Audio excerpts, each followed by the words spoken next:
ง่ายเพาะง่ายเพาะเมื่อยพี่น้องเลย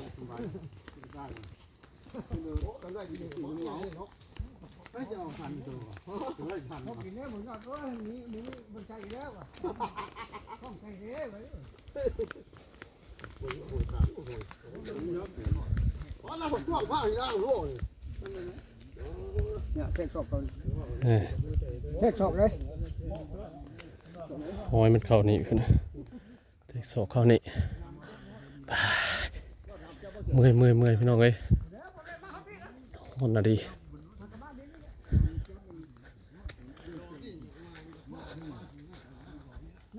โดนมาตัวหนึ่งเคยมาจ้าเสียมาน้ำเพิ่นมาเลยย่างเกือบ10 กว่าวัยตอนนี้ก็เที่ยงเลยเที่ยงแห้งเดดแห้งห้อนมาเลยไล่ไปแล้วเห็นตัวหนึ่งพลาดบ่ได้ง่ายพออีกง่ายนี่โมเมนต์ถอยออกได้เข้าไปในอีกเข้าไปในดงคนอีก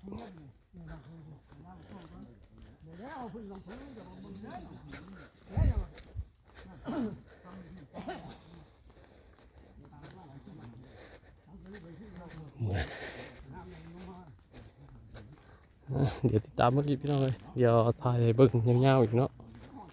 ตอนนี้กำลังเดินทางออกจากหมู่ไร่ครั้งแรกแล้วจะเข้าไปอีกข้างในพุทธมาเลย